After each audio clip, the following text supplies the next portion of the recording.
ന്യൂസിലൻഡിനും ഓസ്ട്രേലിയക്കും എതിരായ ടെസ്റ്റ് പരമ്പരകളിലെ ദയനീയ പ്രകടനങ്ങൾക്ക് പിന്നാലെ T20 ക്രിക്കറ്റിന്റെ ഹ്രസ്വമായ ആഘോഷകാലമായിരുന്നു ഇന്ത്യൻ ആരാധകർക്ക്. ഇനി ശ്രദ്ധ വീണ്ടും വൈറ്ററന്മാരിലേക്ക്. ചാമ്പ്യൻസ് ട്രോഫിക്ക് മുന്നോടിയായി ഇന്ത്യ ഇംഗ്ലണ്ട് ഏകദിന ക്രിക്കറ്റ് പരമ്പരയ്ക്ക് വ്യാഴാഴ്ച തുടക്കം കുറിക്കുകയാണ്.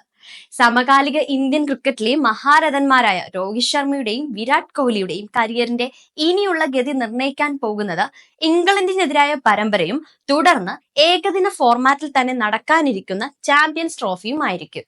3 മത്സരങ്ങൾ അടങ്ങിയ ഏകദിന പരമ്പരയിലെ ആദ്യ മത്സരം വ്യാഴാഴ്ച നാഗ്പൂരിൽ നടക്കും. ഫെബ്രുവരി 19-നാണ് ചാമ്പ്യൻസ് ട്രോഫി ക്യാമ്പയിൻ തുടങ്ങുക. ഔദ്യോഗിക ആതിഥേയർ പാകിസ്ഥാൻ ആണെങ്കിലും ഇന്ത്യ മത്സരങ്ങളെല്ലാം ദുബായിലാണ് നടത്തുന്നത്. ഓസ്ട്രേലിയയിൽ നിന്നും തിരിച്ചെത്തിയ ശേഷം രോഹിത് ശർമ്മ, വിരാട് കോഹ്ലി, ഋഷഭ് പന്ത്, രവീന്ദ്ര ജഡേജ, KL രാഹുൽ, ശ്രേയസ് അയ്യർ എന്നിവരെല്ലാം സംസ്ഥാന ടീമുകൾക്ക് വേണ്ടി രഞ്ജി ട്രോഫിയിൽ ഓരോ മത്സരങ്ങൾ കളിച്ചിരുന്നു. ജഡേജ ഒഴികെ എല്ലാവരുടെയും പ്രകടനം നിരാശാജനകവുമായിരുന്നു.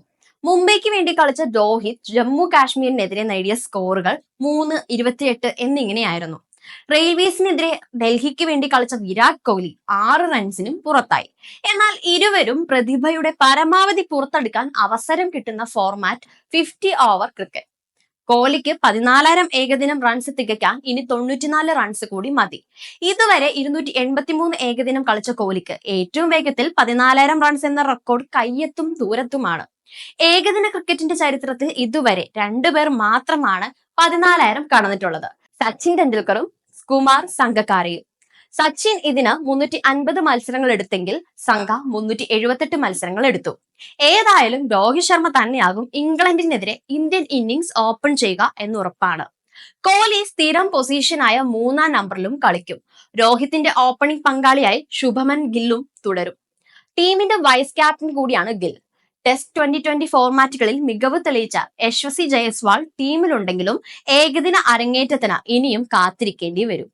അതേസമയം വിക്കറ്റ് കീപ്പർ ആരാവും എന്ന കാര്യത്തിൽ ആശയക്കുഴപ്പം നിലനിൽക്കുന്നുമുണ്ട്. ഋഷഭ് പന്ത് അപകടത്തിൽ പരിക്കേറ്റ് ചികിത്സയിലായിരുന്ന സമയത്ത് KL രാഹുൽ വിക്കറ്റ് കീപ്പറായും മധ്യനിര ബാറ്ററായും ഏകദിന ടീമിൽ ഇടമുറപ്പിച്ചിരുന്നു. ഇപ്പോൾ ഇരുവരും ടീമിലുണ്ട്. രാഹുലും പന്തും ഒരുമിച്ച് പ്ലേയിങ് 11-ൽ എത്തണമെങ്കിൽ ശ്രേയസ് അയ്യർ പുറത്തിരിക്കേണ്ടി വരും. എന്നാൽ 4-ാം നമ്പറിൽ ശ്രേയസിനെ പോലെ സ്ഥിരത പുലർത്തുന്ന ഒരാളുടെ സാന്നിധ്യം അനിവാര്യവുമാണ്.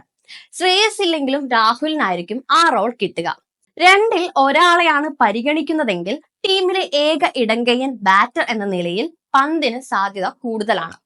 6-ാം നമ്പറിൽ ഓൾറൗണ്ട് ഹാർദിക് പാണ്ഡ്യ തന്നെയാകും സ്ലോട്ട് ചെയ്യപ്പെടുക. തുടർന്നുള്ള സ്ഥാനങ്ങളിൽ 2 സ്പിൻ ബൗളിംഗ് ഓൾറൗണ്ടർമാർക്ക് ഈ അവസരം കിട്ടും. ഈ റോളിൽ കളിക്കുന്ന 3 പേർ ടീമിലുമുണ്ട്. രവീന്ദ്ര ജഡേജ, അക്ഷർ പട്ടേൽ, വാഷിംഗ്ടൺ സുന്ദർ. സുന്ദറിന്റെ കാര്യത്തിൽ സമീപകാല ഫോം ആശങ്കാജനകമാണ്. എന്നാൽ ജഡേജയും അക്ഷറും ഒരേ തരത്തിലുള്ള കളിക്കാരുമാണ്. ഈ സാഹചര്യത്തിൽ ജഡേജ, അക്ഷർ എന്നീ ലെഫ്റ്റ് ആം സ്പിന്നർമാരിൽ ഒരാളെയും ഓഫ് സ്പിന്നർ എന്ന നിലയിൽ സുന്ദറിനെയും പരിഗണിക്കാനിടയുമുണ്ട്. മൂവരും ഇടങ്കയ്യൻ ബാറ്റർമാരുമാണ്. ടീമിൽ ഒരേ ഒരു സ്പെഷ്യലിസ്റ്റ് സ്പിന്നറായി ആദ്യം ഉൾപ്പെടുത്തിയിരുന്നത് കുൽദീപ് യാദവിനെയാണ്. T20 പരമ്പരയിലെ ഗംഭീര പ്രകടനം കണക്കിലെടുത്ത് വരുൺ ചക്രവർത്തിയെയും പിന്നീട് ഉൾപ്പെടുത്തി. അപ്പൻഡിസൈറ്റിസ് സർജറിക്ക് ശേഷം വിശ്രമത്തിലായിരുന്ന കുൽദീപ് സമീപകാലത്തൊന്നും ഒരു ഫോർമാറ്റിലുമുള്ള ക്രിക്കറ്റ് കളിച്ചിട്ടില്ല. അതിനാൽ തന്നെ ചാമ്പ്യൻസ് ട്രോഫിക്ക് മുന്നോടിയായി മത്സര പരിചയം ഉറപ്പാക്കാൻ ഇംഗ്ലണ്ടിനെതിരെ കളിക്കാൻ അവസരം നൽകാനാണ് സാധ്യത. പേസ് ബൗളിംഗ് നിരയിലേക്ക് വരുമ്പോൾ 3-ാമത്തെ മത്സരത്തിൽ മാത്രമായിരിക്കും ജസ്പ്രീത് ബുംറ ടീമിനൊപ്പം ചേരുക. മത്സരക്ഷമത പൂർണ്ണമായി വീണ്ടെടുത്തിട്ടുണ്ടെങ്കിൽ അതുവരെ ബൗളിംഗ് ആക്രമണത്തിന്റെ നേതൃത്വം മുഹമ്മദ് ഷമിക്കായിരിക്കും. ന്യൂബോൾ പങ്കാളിയായി ഹർഷദീപ് സിംഗ് ഉണ്ടാവും. ഹർഷിത് റാണ മാത്രമാണ് പേസ് ബൗളിംഗ് ബാക്കപ്പായി ടീമിലുള്ളത്. ഷമിയുടെ ഫിറ്റ്നസ് തൃപ്തികരമല്ലെങ്കിൽ മാത്രമായിരിക്കും റാണയ്ക്ക് അവസരം കിട്ടുക. 3-ാം പേസറുടെ റോളിൽ ഹാർദിക് പാണ്ഡ്യ ഉണ്ടാവും.